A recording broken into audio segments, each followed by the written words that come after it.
A typical day for my team starts very early. We hike out in the dark to find the monkeys, and hopefully they're still sleeping in the same tree we left them in the night before.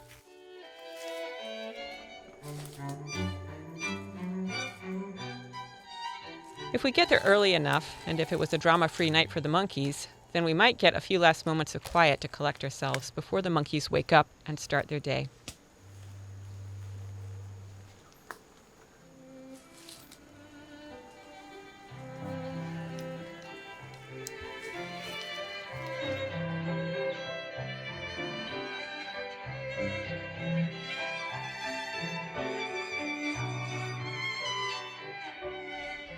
White-faced Capuchin monkeys are an unusually intelligent and social primate species.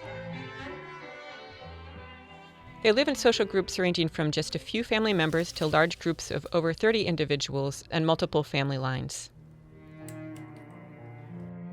Starting with a single group in 1990, my research has expanded to cover 13 different family groups, and my team has intimately documented the lives of over 750 individual monkeys. By following these monkeys day in and day out for the past 31 years, my research has been able to reveal the complexities of Capuchin society and the ways in which it shapes their behavior.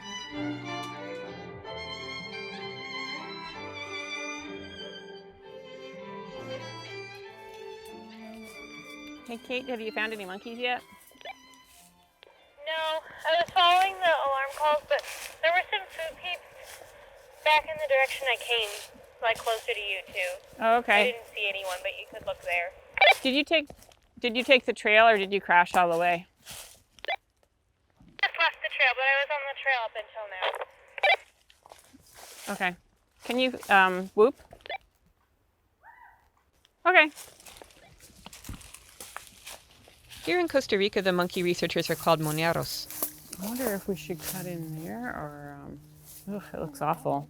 Over the years, we've had 183 moneros work on our project from 20 countries, including Costa Rica and the U.S. Oops, scared them. Okay, so Mezcla was the parent of Mombasa, hair bear, and mooch. Mooch is the mother of Pod, hair bear is the mother of Hala, Mombasa is the mother of This is Ziggy. Kate. K-A-P is her code, her Monero code. And she first came here when she was 6 months old, and I had to carry her, which was a real pain. I think initially you were not that impressed. I think you thought falling leaves were a lot cooler than monkeys. So she likes the moneros, maybe even better than the monos. And yeah, she's been very useful. I'm very proud of my mom. It's an amazing achievement to keep a field site like this running for 30 years. And she's just really passionate about it, and it makes me happy that I can come out here and help her sometimes. Purple is visually foraging alone. Ooh, handle bird's nest. Yep. Oh, she got an egg, didn't she? Yes. It's really small, isn't It's a it? very tiny egg, I think. Okay. So this is Fishy. She's the alpha female of Abby's group, and she's the granddaughter of the original alpha female when I started studying them in 1990. She was born the same year as Kate, 1998, and this is her daughter, Champagne. So Abby's group has changed a lot since the start. When I was little, I was sort of annoyed sometimes that I had to spend my whole summer in Costa Rica away from my friends. But as I've gotten older, I've been really happy that I get to do this, and I've kind of realized what an amazing experience it is. I've been coming here my whole life. So there's a photo of me and a baby Bjorn with my mom in the field.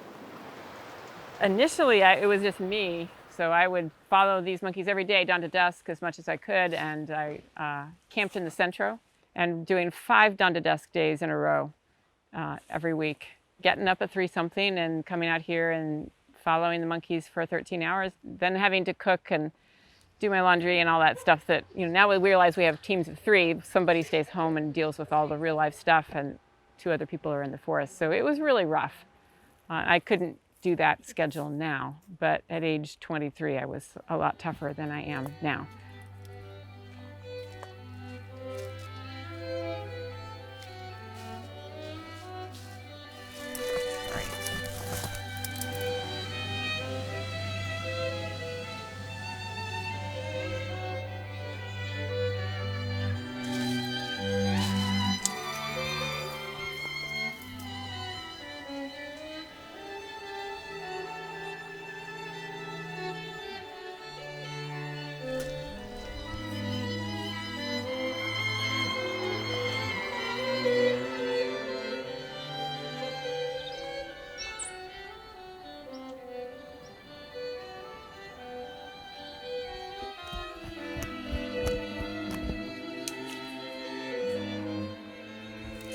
be a pet.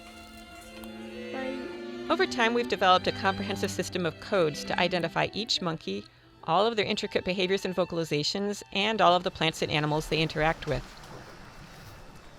So when we started the project, we had microcassette recorders, and we did everything on these tapes. And I had to painfully transcribe them into paper and then enter them into Excel files.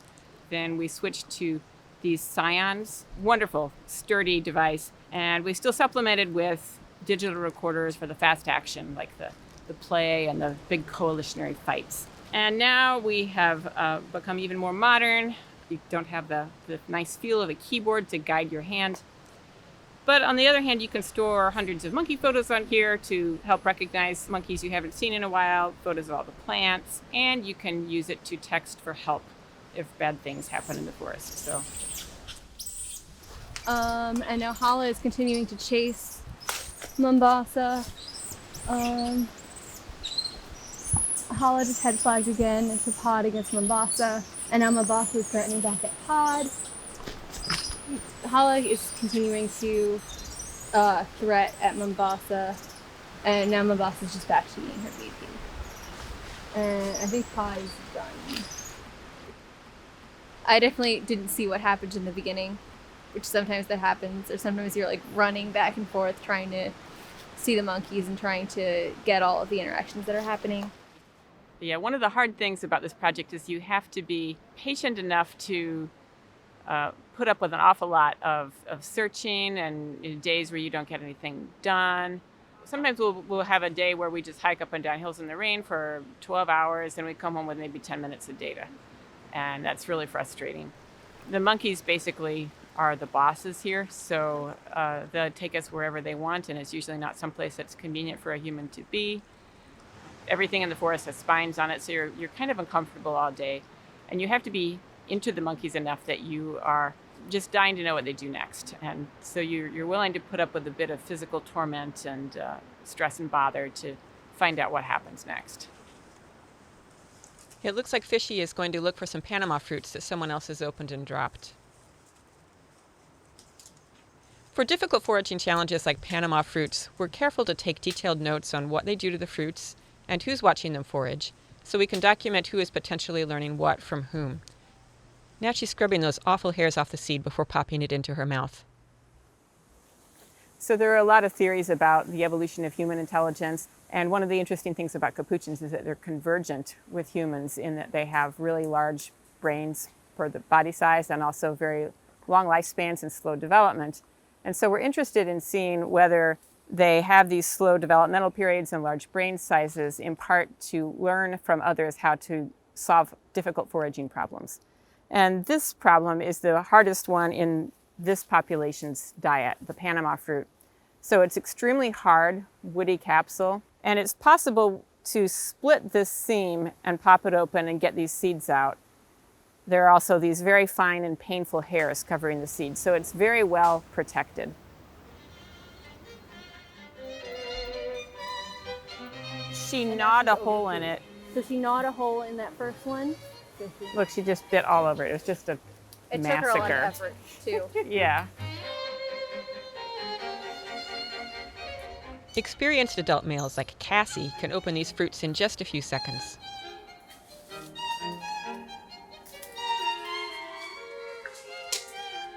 Now he's using his foot to help pry.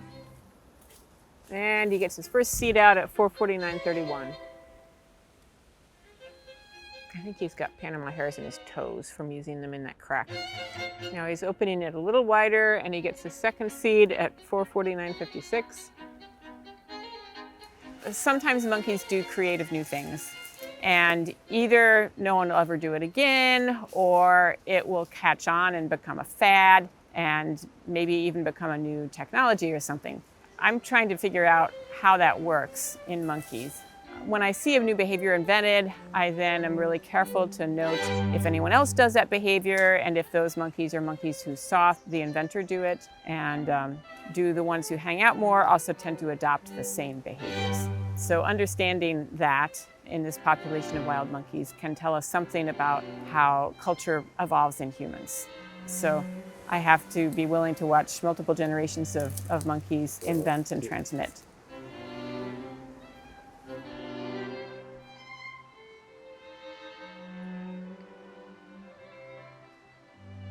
Capuchins are particularly prone to inventing new forms of social interaction, and these often involve taking some behaviors from their foraging repertoire, for example, poking and prying into holes and crevices, and applying these behaviors to the body of a friend. Each pair of friends devises its own rituals, perhaps sticking a finger deep into the partner's eye socket or up its nose.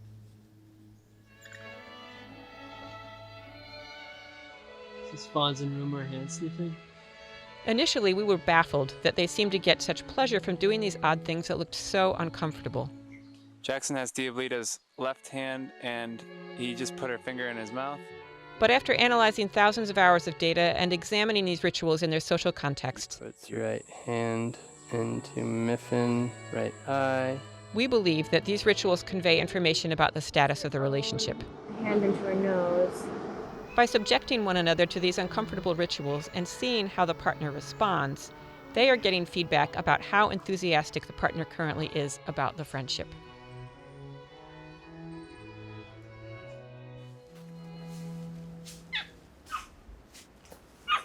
And Okra is snake alarming to right behind where Sebastian is. Oh, no, there's a snake in the tree.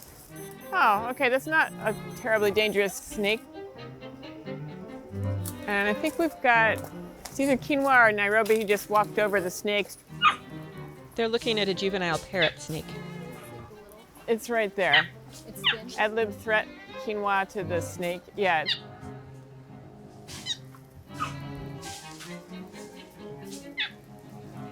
Yeah, so Quinoa sort of pushed leaves on top of the snake. Receiving one Quinoa.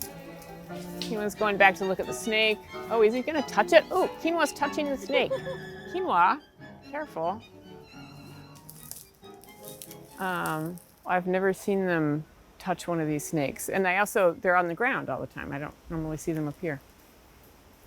Interesting.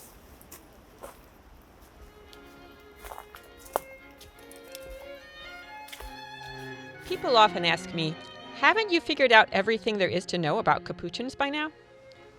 The answer is a resounding no. After 3 decades and about 15,000 hours of me personally watching these monkeys, it is rare for a day to go by when I don't see the monkeys do something new. What gets me out of bed at 3 a.m. every day in the field is the excitement of knowing that I will almost certainly see new things that no one has ever documented before. Now that we've collectively amassed over 111,000 hours of observation on these monkeys, we're starting to understand what makes some monkeys more creative than others, and what kinds of inventions monkeys are more likely to come up with. With this wealth of detailed behavioral, demographic, and ecological data at our disposal, we are poised to answer questions about the dynamics of cultural evolution that no one has been able to test before. Who invents new behaviors and why? And what causes behaviors to go extinct?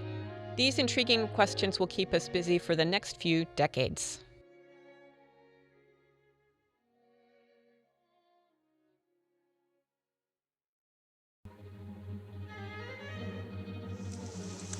And here I have 2 juvenile males, Viceroy and Danger, also play wrestling.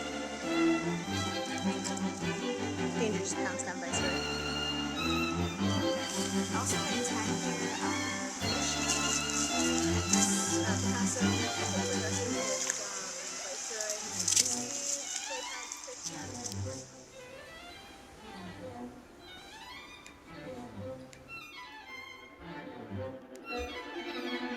Play